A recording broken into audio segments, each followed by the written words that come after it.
اللعين الرجيم بسم الله الرحمن الرحيم وبه نستعين وهو خير المعين وصلى الله على محمد وآله الطيبين الطاهرين اللهم صل على محمد وآل محمد وعجل فرج آل محمد فانقدح بما ذكرنا أنه لا يلزم الالتزام بعدم كون الحكم الواقع في مورد الأصول والأمارات فعليا كي يشكل تارة بعدم لزوم الاتيان حينئذ بما قامت العمارة على وجوبه ضرورة عدم لزوم امتثال الأحكام الإنشائية ما لم تصل فعلية ولم تبلغ مرتبة البعث والزجر ولزوم الاتيان به مما لا يحتاج إلى مزيد بيان أو إقامة برهان لا يقال لا مجال لهذا الإشكال لو قيل بأنها كانت قبل أداء الأمارة إليها إنشائية لأنها بذلك تصير فعلية تبلغ تلك المرتبة. چوتھے اشکال کو آج انشاءاللہ ہم پڑھیں گے. چوتھا اشکال جو ہے وہ شیخ انصاری کی طرف سے ذکر کیا ہے، اور اس سے پہلے جو چوتھا جواب جو ہے اشکالات کا وہ شیخ انصاری کی طرف سے ذکر کیا، اور اس سے پہلے جو 3 جواب دیے تھے اشکالات کے وہ مصنف کی طرف سے تھے.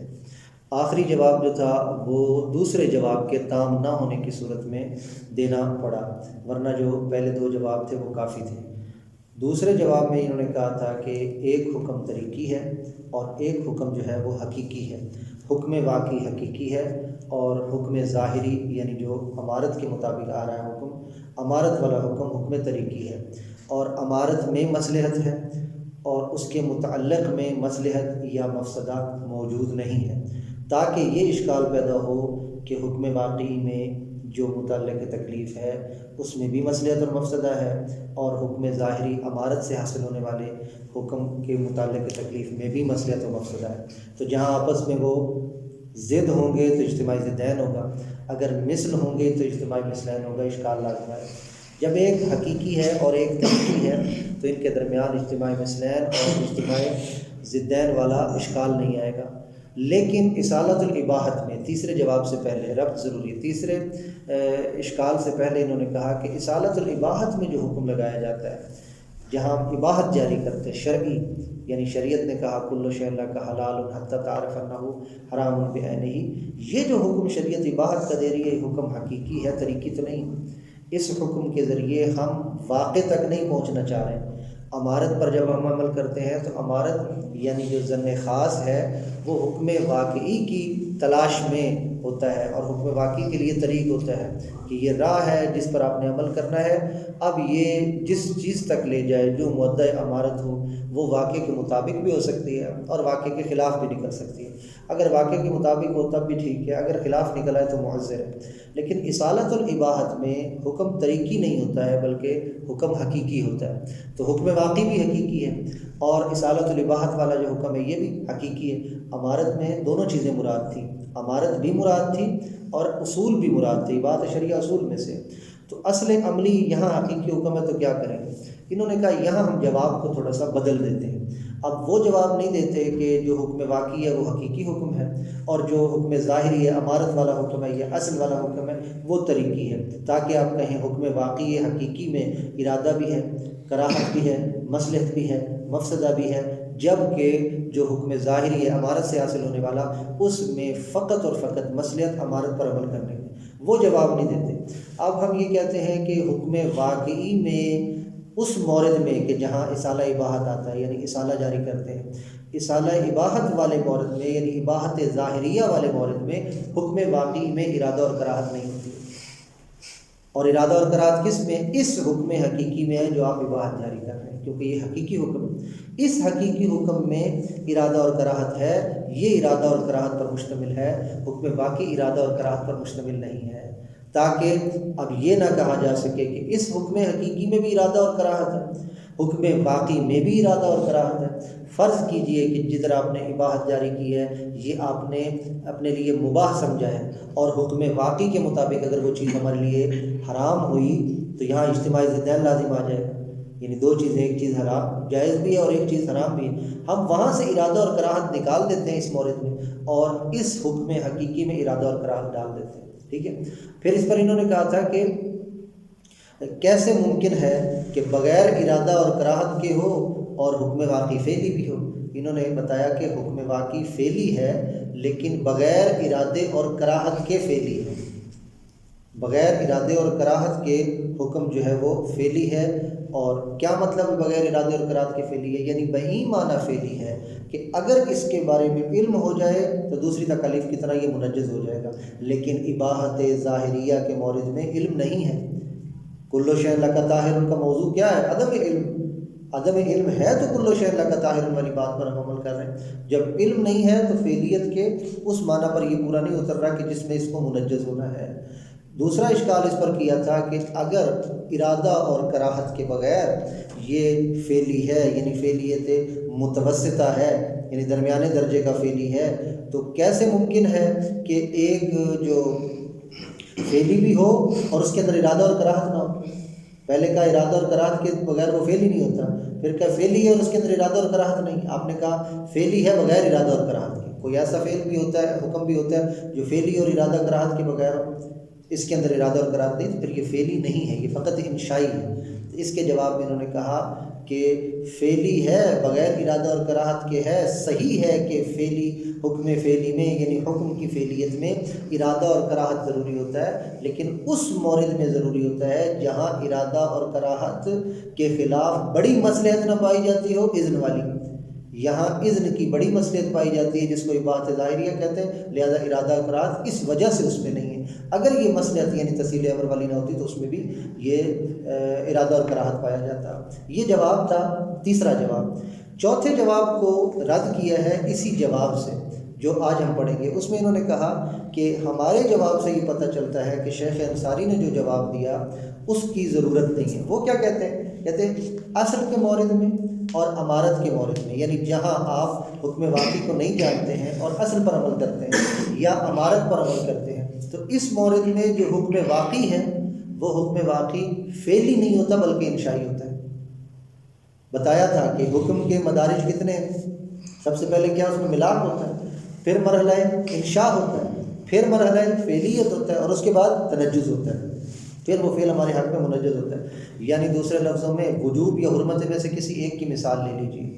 وجوب پہلے اس میں ملاک ہوتا ہے، ملاک مطلب مصلحت ہوتی ہے، اس میں مصلحت ہونے کے بعد اس کے بارے میں انشاء ہوتا ہے، یعنی مولا کہتا ہے کیا صلی صلاۃ الظہر مثلا، یا مثلا للہ علی الناس حج البیت من استطاع الیہ سبیلا، یہ کیا ہے؟ یہ انشاء ہے۔ لیکن انشاء فعلی کب ہوتا ہے؟ جب زوال شمس ہوتا ہے، تب ظہر ہمارے حق میں فعلی ہوگی، توجہ فرمائیں۔ اور اسی طرح جب وہ وقت آئے گا حج کا تب وہ ہمارے حق میں حج فعلی ہوگا۔ لیکن منجز کب ہوگا؟ منجز تب ہوگا جب اب اس کا علم ہوگا، توجہ فرمائی۔ تو یہ تنجیز سے پہلے جو فعلیت ہے، فعلیت سے پہلے انشاء ہے، انشاء سے پہلے ملاک ہے اس وجوب یا حرمت والے حکم میں۔ یعنی شیخ انصاری کہتے ہیں امارت کے مورد میں، یعنی جب آپ ظن پر عمل کر رہے ہیں، امارت کا تعبد لا رہے ہیں، تو اشکال نہیں آتا اجتماعی ضدین والا۔ کیوں؟ اس لیے کہ دونوں کے مرتبے میں فرق ہے۔ جو حکم واقعی ہے جس میں آپ یہ اشکال دے رہے ہیں کہ اگر وہ وجوب والا ہوا اور امارت جو ہے وہ حرمت پر قائم ہو گئی، یا برعکس اگر حکم واقعی حرمت والا ہوا اور امارت جو ہے مثلا وہ وجوب جمعہ پر قائم ہو گئی، تو یہاں اجتماعی ضدین آ جائے گا یا اجتماعی مثلین آ جائے گا اگر ایک جیسے حکم ہو۔ ہم کہتے ہیں حکم واقعی امارت کے مورد میں انشائی ہوتا ہے، فعلی ہوتا ہی نہیں۔ یہ شیخ انصاری کا جواب ہے، واضح؟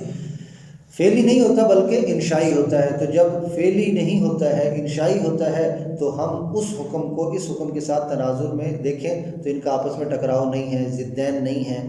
وہ حکم فعلیت کے مرحلے پر ہے ہی نہیں، وہ انشائیت کے مرحلے پر ہے، اور یہ جو امارت والا حکم ہے یہ امارت والا حکم فعلیت کے مرحلے پر ہے، واضح انشاءاللہ۔ تو کہتے ہیں ہمارے سابقہ جواب سے پتہ چلتا ہے کہ اصول اور امارت کے موارد میں حکم واقعی تو اپنی جگہ پر ثابت ہے نا، ہم اسے جانتے ہیں یا نہیں جانتے۔ حکم واقعی اصول اور امارت کے موارد میں فعلی نہیں ہوتا ہے بلکہ انشائی ہوتا ہے۔ یہ جواب دینا کہتے ہیں صحیح نہیں ہے۔ کیوں صحیح نہیں ہے؟ ایک تو ہم نے بتایا کہ فعلیت اس میں ہوتی ہے، فعلیت متوسطہ ہوتی ہے۔ عام فعلیت کون سی ہوتی ہے حکم کی؟ جس میں ارادہ اور کراہت ہو، انشاء بھی ہو اور اس سے پیچھے ملاک اور اس کے اندر ارادہ اور کراہت ہو، مصلحت مفسدہ ہو۔ لیکن اصل کے مورد میں نصالہ اباحت کے مورد میں فقط ہم کیا کہیں گے کہ ارادہ اور کراہت کے بغیر جو ہے وہ فعلیت پائی جاتی ہے۔ تو انشائی نہیں ہے حکم، فقط انشائی نہیں ہے بلکہ فعلی بھی ہے۔ سابقہ بات سے کہتے ہیں یہ پتہ چلتا ہے کہ فعلیت اس میں پائی جاتی ہے۔ نہ صرف یہ جواب کافی نہیں ہے بلکہ اس پر دو اشکال بھی ہیں۔ پہلا اشکال کیا ہے؟ اگر ہم یہ کہیں کہ وہ حکم جو حکم واقعی ہے امارت اور اصل کے مورد میں وہ حکم انشائی ہے، فعلیت کے درجے پر نہیں پہنچا ہے، اور یہ بات بھی پھر واضح ہے کہ جو حکم بھی فعلیت کے درجے پر نہ پہنچا ہو اس پر تب تک عمل کرنا واجب نہیں ہوتا ہے جب تک کہ وہ فعلیت کے مرتبے پر پہنچ نہ جائے۔ جیسے اس وقت مثلاً 11:30 ہوئے ہیں، ہمارے لیے آج کی نماز ظہر کا جو ہے وہ ملاک موجود ہے یا نہیں؟ اس میں ملاک موجود ہے۔ انشاء بھی موجود ہے یا نہیں؟ یعنی ہماری طرف وہ وجوب متوجہ ہے یا نہیں ہے؟ متوجہ۔ لیکن کیا فعلی ہے اس کا وجوب؟ اس کا وجوب فعلی کب ہونا ہے؟ اس کا فعلی وجوب ہونا ہے جب اس کا وقت آئے گا، زوال شمس ہو جائے گا، اب اس کا وجوب فعلی ہے۔ لیکن اگر ہمیں پتہ نہ ہو، تنجیز کیا ہوتی ہے؟ اگر ہمیں پتہ نہ ہو کہ 12 بج گئے ہیں، 12:15 ہو گئے، نماز کے جو ہے وہ ٹائم ہو گیا ہے، تو فعلی ہے لیکن منجز نہیں ہے ہمارے یہاں۔ منجز کب ہوگا؟ جب ہمارے پاس ظن خاص آئے گا، یعنی امارت قائم ہوگی، یا ہمیں قط ہوگا کہ 12:15 ہو گئے تو نماز کا ٹائم ہو گیا۔ تو یہاں جب تک حکم واقعی، اس کا لازمہ یہ بنتا ہے کہ اگر حکم واقعی انشائی ہے آپ کے کہنے کے مطابق، تو پہلا اشکال یہ ہے کہ انشائی حکموں پر تو عمل کرنا لازم نہیں ہوتا جب تک کہ وہ ہمارے حق میں فعلیت نہ ہو، یعنی جب تک کہ شرطیں موجود نہ ہوں۔ تو اس اعتبار سے گویا پھر آپ یہ کہنا چاہ رہے ہیں کہ اصل اور امارت کے مورد میں حکم واقعی پر عمل کرنا ضروری نہیں، جبکہ اس بات پر دلیل لانے کی ضرورت ہی نہیں ہے اور اس کو ثابت کرنے کی ضرورت ہی نہیں ہے کہ اصل یا امارت کے مورد میں جو حکم ہے حکم واقعی وہ فعلی ہے، انشائی نہیں ہے۔ اور نہ صرف وہ فعلی ہے بلکہ اگر اس پر امارت قائم ہو جائے یا اس کے بارے میں قط آ جائے تو وہ واجب العمل بھی ہے، اس کے مطابق عمل کرنا ضروری بھی ہے، لازم بھی ہے۔ تو ہمارا جواب صحیح ہے جو ہم نے کہا فعلیت ہے صرف علم پر رکی ہوئی ہے، صرف دلیل اور قط پر رکی ہوئی ہے۔ جو ہی دلیل اور قط آ جائے گا وہ حکم واقعی ہمارے حق میں فعلی ہو جائے گا، لیکن جب تک علم موجود نہیں ہے، قط موجود نہیں ہے، ہمارے لیے یہ امارت پر عمل کرنا جو ہے وہ ضروری ہے۔ فانقدح بما ذکرنا، ظاہر ہو جاتا ہے بما ذکرنا جو ہم نے ذکر کیا اس سے، انہ لا یلزم الالتزام، اس بات کا التزام لازم نہیں ہے، یعنی اس بات کا قائل ہونا ضروری نہیں ہے، جیسا کہ شیخ انصاری ہوئے ہیں بعدم کون الحکم الواقعی، کہ نہیں ہے، یعنی حکم واقعی کے نہ ہونے کا التزام رکھنا ضروری نہیں ہے، فی مورد الاصول والامارات، اصول اور امارات کے مورد میں، یعنی جہاں آپ اصل جاری کر رہے ہیں یا آپ جہاں امارات پر عمل کر رہے ہیں التزام ضروری نہیں ہے۔ فعلیاً، حکم واقعی کے فعلی ہونے کا التزام ضروری نہیں ہے۔ جب فعلی ہونے کا التزام ضروری نہیں ہے تو پھر ہم کیا سمجھیں گے؟ یعنی ہم اس کو انشائی سمجھیں گے۔ انشاء ہے حکم واقعی میں جہاں ہم اصل جاری کر رہے ہیں، حکم واقعی کا تو ہمیں پتہ ہی نہیں، اسی لیے تو اصل جاری کر رہے ہیں، حکم واقعی کا پتہ نہیں ہے اسی لیے تو ظن خاص پر ہم عمل کر رہے ہیں۔ امارت پر جب عمل کر رہے ہیں تو حکم واقعی میں فعلیت لانا، فعلیت ماننا یہ ضروری نہیں ہے، بلکہ کیا ہوگا؟ بلکہ انشائی ہوگا حکم۔ فعلین کا مطلب اگر فعلین کی نفی کر رہے ہیں تو فعلیت کے مقابلے میں کیا رہ جاتا ہے؟ انشاء رہ جاتا ہے فقط۔ کہ یشکل، تاکہ اشکال کیا جا سکے، یعنی اس قول کا قائل ہونا ضروری نہیں ہے کیونکہ یہ قابل اشکال ہے اور مشکل ہے۔ مشکل کس اعتبار سے ہے؟ تارتن، یعنی اس پر اشکال، تارتن ایک اشکال اس اعتبار سے، پھر آگے آئے گا اخرى بعدم لزوم الاتیان حینئذ بما قامت الامارہ علی وجوبہ۔ آپ کے اس قول کا مطلب یہ بنے گا کہ اگر حکم واقعی انشائی ہے، بعدم لزوم الاتیان، اس کا انجام دینا لازم نہیں رہے گا۔ کب؟ حینئذ، یعنی حینئذ لم یکن فعلیا بل انشائی ہے، حینئذ یعنی انشائی ہونے کی صورت میں، جب حکم واقعی انشائی ہو۔ حین اذا کان حکم الواقعی انشائی ہے، آپ اگر کہتے ہیں حکم واقعی انشائی ہے تو ایسی صورت میں اس کا اتیان یعنی امتثال لازم نہیں ہوگا بما قامت الامارہ علی وجوبہ، اس صورت میں کہ جب اس کے وجوب پر امارت قائم ہو جائے۔ دیکھیں جمعہ کے بارے میں ایک حکم واقعی ہے کہ وہ واجب ہے یا حرام ہے مثلا قول کے اعتبار سے، ابھی ہمارے پاس حکم واقعی نہیں ہے، ہم امارت پر عمل کر رہے ہیں، تو امارت پر جب ہم عمل کر رہے ہیں تو یہ امارت طریق ہے، ہم نے یہی کہا امارت طریق ہے، طریق الی الواقع، یہ واقع کو پانے کے لیے ایک راستہ ہے۔ تو واقع کو پانے کے لیے جب یہ ایک راستہ ہے اور وہ واقع آپ کے قول کے مطابق حکم انشائی ہے، فعلی ہے ہی نہیں، تو اس سے حاصل ہونے والے حکم پر عمل کرنا ضروری نہیں۔ یہی مطلب ہے، یعنی ہم تو واقع کے مطابق عمل کرنا چاہ رہے ہیں، یہ واقع کے مطابق بھی نکل سکتی ہے، واقع کے خلاف بھی ہو سکتی ہے۔ ہم عمارت پر اس لیے عمل کر رہے ہیں کہ ہمیں واقع تک چھوڑ کے آئے گی، ہمارا گمان یہ ہے ظن خاص کا۔ لیکن اگر وہ واقع ہی حکم انشائی ہے تو پھر عمارت جس حکم پر قائم ہو رہی ہے اس پر عمل کرنا واجب نہیں رہے گا۔ بات واضح ہوئی ہے؟ بما قامت الامارہ علی وجوب ضرورت عدم لزوم امتثال الاحکام الانشائیہ، کیونکہ یہ بات بدیہی ہے، ضرورت یعنی یہ بات بدیہی ہے کہ احکام انشائیہ کا امتثال لازم نہیں ہے، واجب نہیں ہے۔ ما لم تصر فعلیتا ولم تبلغ مرتبۃ البعث والزجر، کیونکہ یہ احکام انشائیہ کا امتثال کیوں لازم نہیں ہے؟ کب تک؟ ما لم تصر فعلیتا، جب تک کہ لم تصر یعنی لم تصر الاحکام الانشائیہ، لم تصر یعنی ہیا، جب تک یہ احکام انشائیہ ملاک کے بعد، انشاء کے بعد فعلیت کے مرحلے پر نہ آ جائیں۔ ما لم تصر فعلیتا ولم تبلغ مرتبۃ البعث والزجر، اور جب تک بعث اور زجر کے مرحلہ پر نہ آ جائیں۔ ولزوم الاتیان بہی، یعنی یہ لازمہ بنے گا آپ کی بات کا۔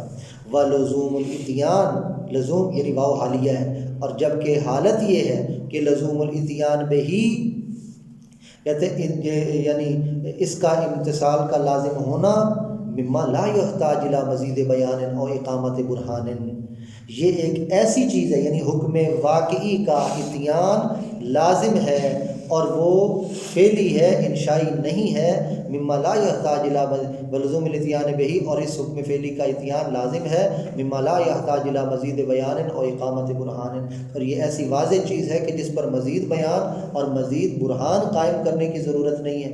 حکم واقعی اس تک پہنچنے کے لیے اگر ہمارے پاس قط ہے تو وہ ہمارے حق میں فعلی ہے اور منجز ہے، اگر اس پر امارت قائم ہو جائے پھر بھی وہ ہمارے حق میں فعلی ہے۔ امارت کا مطلب یہ ہوتا ہے کہ وہ ہمیں حکم واقعی تک لے جانا چاہتی، اگر واقعہ کے مطابق نکلے یا نہ نکلے، لیکن طریق تو ہمارے پاس وہی ہے۔ آپ اگر کہہ رہے ہیں کہ حکم واقعی انشائی ہوتا ہے اور یہ حکم جو امارت والا ہے یہ انشائی نہیں ہوتا، یہ فعلی ہوتا ہے، تاکہ ضدین والے اشکال سے بچ سکیں، تو امارت جس حکم تک لے کر آ رہی ہے، امارت تو فقط طریق ہے اور آپ بھی اسے طریق مانتے ہیں۔ جب طریق ہے تو کس چیز کا طریق ہے؟ طریق الی حکم الواقعی ہے، اور وہ حکم واقعی جس کو ہم لے آئے ہیں امارت کے ذریعے، اس پر عمل کرنا واجب ہی نہیں ہے، کیونکہ آپ کے مطابق وہ انشائی ہے۔ لہٰذا ضدین والا اشکال اس اعتبار سے آپ حل نہیں کر سکتے کہ وہ انشائی ہے اور امارت سے حاصل ہونے والا حکم فعلی، یہ تو اصل جو ہے فرض جو ہے وہ اصل سے بڑھ جائے گی۔ واضح؟ لا یقال، اس کے بعد کہتے ہیں یہ جواب نہیں دیا جا سکتا، شیخ کی طرف سے کہتے ہیں اگر شیخ یہ کہیں کہ حکم واقعی انشائی ہے، تب تک اصل اشکال کیا ہے؟ حکم واقعی اگر انشائی ہے تو امارت جب اس پر قائم ہوگی تو اب وہ انشائی کیسے، اب وہ فعلی کیسے ہوگی؟ آپ بھی مانتے ہیں کہ امارت کے مطابق عمل کرنا واجب ہے، اور جس تک وہ لے جائے امارت طریق ہے، گویا اسی کو حکم واقعی سمجھ لیں، تو وہ واجب العمل کیسے ہو گیا جبکہ وہ انشائی تھا؟ بات واضح؟ دیکھیں حکم واقعی کے بارے میں امارت قائم ہو تب بھی وہ ہمارے لیے فعلی ہو جاتا ہے، اگر اس کے بارے میں ہمیں قط ہو جائے امارت سے ہٹ کے فعلی ہو جاتا ہے یا نہیں؟ وہ فعلی ہو جاتا ہے ہمارے حق میں، امارت قائم ہو جاتا ہے تب بھی وہ فعلی ہو جاتا ہے۔ تو اب یہ فعلی کیسے ہو گیا؟ آپ نے کہا تھا وہ انشائی ہے، تو امارت کے قائم ہو جانے کے بعد وہ فعلی کیسے ہو جاتا ہے؟ یہی کیونکہ آپ لازم قرار دیتے ہیں کہ امارت قائم ہونے کے بعد اس شے پر عمل کرنا ضروری ہے، اب یہ فعلی کیسے ہو گیا؟ تو اس کے جواب میں یہ نہیں کہا جا سکتا کہ حکم واقعی امارت کے قائم ہونے سے پہلے تک اور جو ہے وہ قط کے آنے سے پہلے تک انشائی تھا اور اس کے آنے کے بعد امارت کے قائم ہونے کے بعد جو ہے وہ فعلی بن گیا ہے، یہ نہیں کہا جا سکتا۔ اگر آپ کہیں پہلے بھی فعلی تھا، صرف علم کا محتاج تھا، تو وہ ہمارا جواب ہے۔ ہم نے کہا تھا فعلیت اس میں ہے، صرف ارادہ اور کراہت نہیں ہے، صرف ہمیں علم کا پتہ نہیں ہے، ہمیں علم نہیں ہے، قط نہیں ہے، امارت قائم ہے فقط اور فقط۔ جو ہی علم آئے گا وہ حکم واقعی جو فعلیت کے مراحل میں تھا اس میں ارادہ بھی آ جائے گا، کراہت بھی آ جائے گی، اب اباحت کو سائڈ پہ کر دیں گے، امارت کو سائڈ پہ کر دیں گے۔ توجہ فرمائی؟ لا یقال، یہ نہیں کہا جا سکتا کہ لا مجال لہذا الاشکال، اس اشکال کی تو کوئی گنجائش ہی نہیں ہے۔ کس اشکال کی؟ کہ اگر انشائی ہو تو اس پر عمل کرنا ضروری نہیں ہوتا ہے۔ کہتے ہیں اس اشکال کی کوئی گنجائش ہی نہیں ہے۔ لو قیلا، اگر کہا جائے کہ یہ اشکال بنتا ہے جی کہ اے شیخ انصاری آپ حکم واقعی کو امارت کے مورد میں حکم انشائی کہہ رہے ہیں، تو اس کا مطلب یہ ہے کہ امارت پر عمل کرنا ضروری نہیں ہوگا، کیونکہ وہ حکم انشائی کے لیے طریق بن رہی ہے، اور حکم انشائی پر عمل کرنا ضروری نہیں ہوتا جب تک کہ وہ فعلی نہ ہو، اور آپ اسے فعلی مان ہی نہیں رہے ہیں۔ کہتے ہیں یہ اشکال کرنا نہیں بنتا اگر کہا جائے بے انہا، اس اعتبار سے کہ بے انہا وہ جو احکام واقعیہ ہیں، احکام واقعیہ بے انہا یعنی بے انہا احکام الواقعیہ کانت قبل اداء الامارت الیہا انشائیتا، وہ احکام واقعیہ قبل اس کے کہ امارت ان تک لے کر جائے، یعنی قبل اس کے کہ کسی حکم کو امارت ہمارے لیے ظاہر کرے، اور ہم اس حکم کو حکم ظاہری کہتے ہیں۔ حکم ظاہری اس اعتبار سے کہ واقع سے حکایت کر رہا ہے، قبل اس کے کہ امارت اس تک لے کر جائے وہ انشائیتاً، وہ حکم کیا ہے؟ انشائی ہے۔ لأنہا، کیونکہ وہ جو احکام واقعیہ ہیں بذالک یعنی بے قیام الامارت ہے، کیونکہ وہ احکام واقعیہ امارت کے قائم ہو جانے سے تصیر فعلیتاً وہ پھر فعلی بن جاتے ہیں۔ تب لوگوں تلکل مرتبہ، اور اس مرتبہ پر بھی پہنچ جاتے ہیں۔ کون سا مرتبہ؟ مرتبہ بعث اور زجر، یعنی عندما قامت الامارت علی حکمین فہذا حکم واقعی ولو ظاہری، یعنی یہ جو حکم واقعی کی حکایت کر رہا ہے، امارت سے حاصل ہونے والا حکم حکم ظاہری کہلاتا ہے، لیکن یہ حکم ظاہری کس سے حکایت کر رہا ہے؟ حکم واقعی سے۔ تو جب امارت اس پر قائم ہوگی تو جو حکم ظاہری ہے یہ ہمارے حق میں فعلی ہو جائے گا، یعنی حکم واقعی سے حکایت کر رہا ہے تو یہ ہمارے حق میں فعلی ہو جائے گا۔ یہ انہوں نے جواب دیا اس کا، یعنی یہ اپنے اوپر ہونے والے اشکال کا جواب دیا۔ اس کا جواب بڑا انہوں نے آسان لفظوں میں دیا۔ دیکھیں توجہ فرمائیں، جو حکم واقعی انشائی آپ کہہ رہے تھے، آپ نے کہا وہ حکم واقعی انشائی ہے، اور جو امارت جو ہے یہ حکم واقعی ہے، امارت والا حکم جو ہے یہ حکم ظاہری جو ہے یہ حقیقی ہے۔ جو انشائی ہے اس انشائی کے بارے میں ہمیں علم ہوگا تو ہم کیا کہیں گے؟ ہمیں حکم انشائی کا علم ہوا ہے، ہمیں حکم انشائی کا علم ہوا ہے۔ جس چیز کا علم ہوتا ہے انسان کو، جس چیز کا علم ہوتا ہے، ہمارے علم ہونے سے وہ چیز تبدیل نہیں ہوتی ہے، صرف یہ ہے کہ پہلے وہ ہمارے حق میں مجہول تھی، اب وہ ہمارے حق میں کیا ہو گئی ہے؟ اب وہ ہمیں پتہ چل گئی ہے۔ اگر حکم انشائی آپ کے قول کے مطابق پہلے سے حکم انشائی ہے تو عندما قامت الامارۃ علی ذلک الحکم الانشائی فنحن الآن نعلم حکم الانشائی ولیس فعلیا۔ دوسرے لفظوں میں کیا ہے؟ علمنا بسبب الامارات لا یسیرہ من حکم الانشائی الى حکم الفعلی، وہ اس کو حکم انشائی سے فعلی نہیں بنا سکتا۔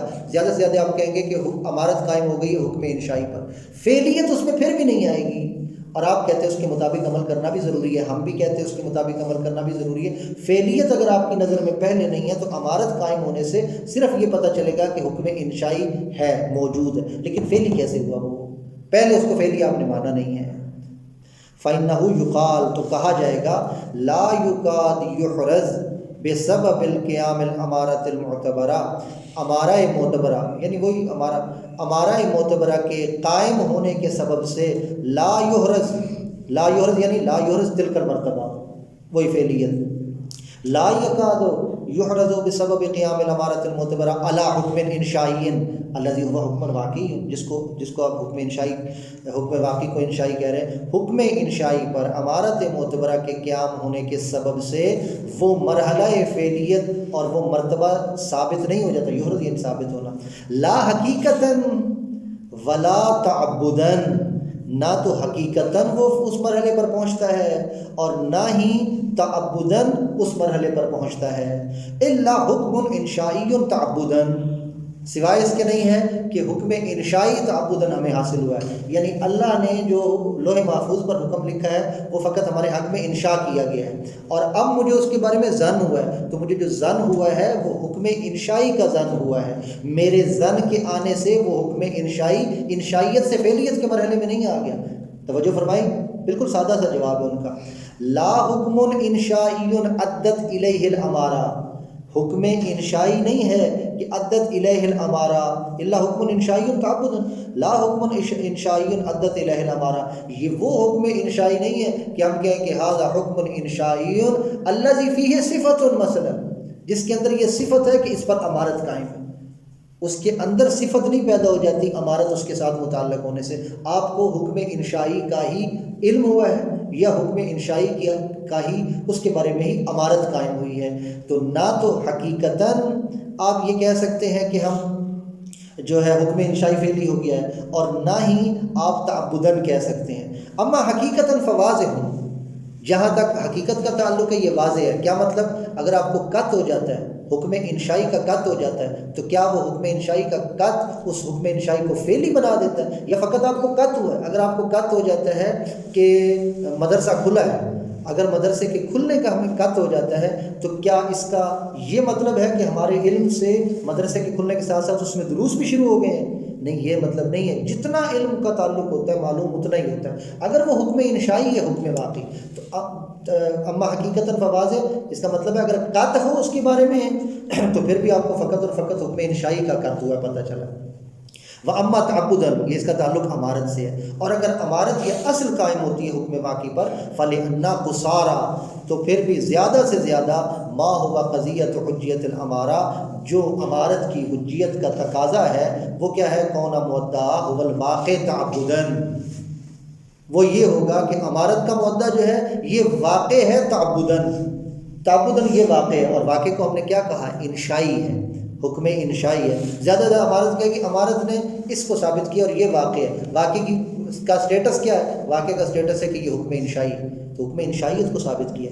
لل واقع الذی عدت الیہ الامارہ، نہ کہ یہ وہ واقع بن گیا ہے کہ جس پر امارت قائم ہوئی ہے۔ الامارہ تتعلق بالواقع وہذا واقع، لیکن جو خود واقع ہے امارت کے متعلق ہونے سے امارت کی صفت اس کے اندر داخل نہیں ہو جائے گی، تاکہ آپ کہیں کہ امارت آنے سے جو حکم انشائی تھا اب وہ حکم فعلی بن گیا ہے۔